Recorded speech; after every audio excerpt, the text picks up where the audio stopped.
آپ کو تو اس سیکس کے علاوہ کوئی دوسرا کام ہی نہیں۔ شوہر جب ہم بستری کا تقاضا کرے تو کئی عورتیں اپنے شوہر کو یہ گھٹیا قسم کا جملہ بول کر اس کے جذبات کو مجروح کرتی ہیں۔ یاد رہے، شوہر کو ایسا جملہ بولنا سخت حرام ہے۔ یاد رہے کہ نکاح کے بنیادی مقاصد میں سے ایک مقصد عورت کا مرد کے لیے حلال ہونا اور عورت و مرد کی اس ضرورت کو پورا کرنا ہے۔ اگر آپ کو اس سے بھی پریشانی و تکلیف ہے تو آپ کو نکاح نہیں کرنا چاہیے تھا۔ مرد کو آپ کی کوئی ضرورت نہیں ہوتی، اس کے گھر میں پہلے سے ماں بہن کی صورت میں عورت موجود تھی، لیکن وہ ان سے یہ تعلق قائم نہیں کر سکتا۔ اس وجہ سے اس نے بذریعہ نکاح آپ کو اپنے گھر میں جگہ دی۔ آپ کے رہنے کے لیے اپنے گھر میں انتظام کیا۔ اپنی مشقت میں اس نے اس حلال تعلق کو حاصل کرنے کے لیے اضافہ کیا۔ اپنے محدود وقت سے آپ کے لیے وقت کا تقرر فقط اسی حلال تعلق کو قائم کرنے کے لیے نکالا۔ اسے اپنی ٹینشن و فکر میں اضافے کا کوئی شوق نہیں تھا۔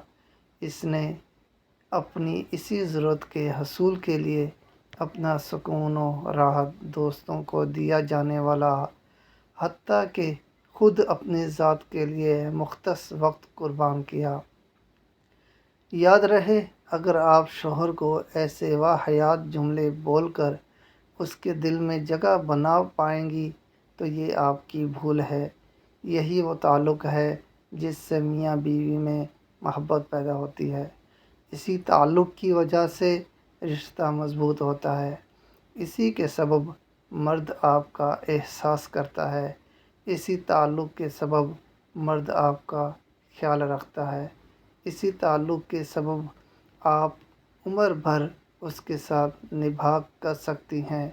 اگر آپ مرد کی سیکس کی ضرورت کو پورا کرنے میں اس کے جذبات کو ٹھیس پہنچاتی ہیں تو پھر یقین کیجیے آپ کو کوئی حق نہیں پہنچتا کہ آپ اس کے گھر رانی بن کر رہیں۔ آپ کو کوئی حق نہیں پہنچتا کہ آپ اس کی خون پسینے کی کمائی سے اپنی ضرورتیں پوری کریں۔ آپ کو کوئی حق نہیں پہنچتا کہ من پسند کی خواہشات کی تکمیل کے واسطے اس کی کمائی کو اجاڑیں، من پسند کھانوں کی ڈیمانڈ کریں، اس کا خرچہ کریں، اس کا وقت برباد کریں، اس کا سکون برباد کریں، اور وہ آپ کے لیے سردی، گرمی اور عزت کی پرواہ کیے بغیر کبھی کاروبار کرنے میں دھکے کھائے اور کبھی جاب کرتے اپنے باس سے عجیب و غریب قسم کی ڈانٹ کھائے۔ سوچو تو صحیح، اس نے نکاح کیوں کیا؟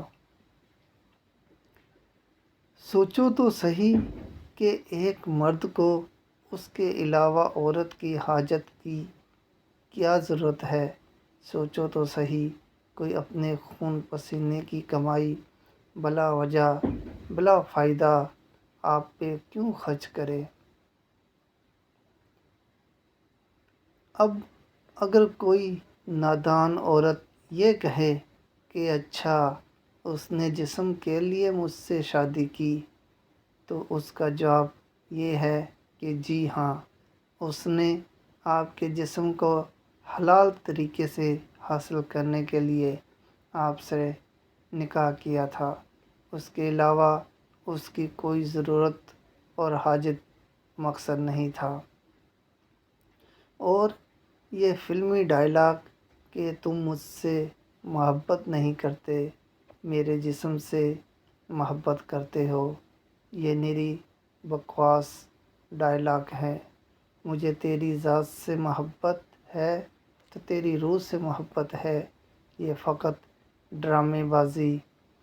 ایسے ڈرامہ بازوں کو اگر یقین ہو جائے کہ روح سے محبت کے ڈائلاگ کے بعد مجھے اس کے جسم سے لذت نہیں ملے گی تو وہ آپ کی روح تک سے نفرت کرنے لگے۔ اس کو آپ کی نظر نہ آنے والی روح سے کوئی تعلق واسطہ نہیں، یہ حقیقت ہے۔ اگر درمیان میں ایک دوسرے سے جسم کی لذت کا حصول ختم کر دیا جائے تو کوئی مرد کسی عورت سے محبت نہ کرے اور کوئی عورت کسی مرد سے محبت نہ کرے۔ اسی جسم کو حلال ذریعے سے حاصل کرنے کے لیے مرد عورت کے اور عورت مرد کے قریب آتی ہے، اور اگر عورت کے خرچے ہی پورے کرنا مقصد ہو تو اس کے ناز نخروں کی دیکھنا مقصد ہو تو ماں بہن ہی کافی ہوتے ہیں، لیکن مرد کو اس کے علاوہ جسم سے لذت مقصود تھی اور ہے اور رہے گی، اور اسی کے سبب ایک مرد اور عورت نکاح کے بندھن میں آتے ہیں۔ اگر جسم سے لذت کا حصول ہی ختم ہو جائے تو کوئی مرد نکاح نہ کرے۔ لہٰذا ایسی عورتوں کو عقل سے کام لینا چاہیے اور شوہر کو انکار کرنا یا ایسے جملے بول کر اس کے جذبات کو ٹھیس پہنچانا جہاں نفرت کا بیج بوئے گا وہیں اس رشتے کو توڑنے کی طرف لے جائے گا، جو کہ طلاق کی صورت میں سامنے آئے گا۔ اس تحریر کو صدقہ جاریہ سمجھ کر اپنے پیاروں تک ضرور پہنچائیں۔ جزاک اللہ خیر۔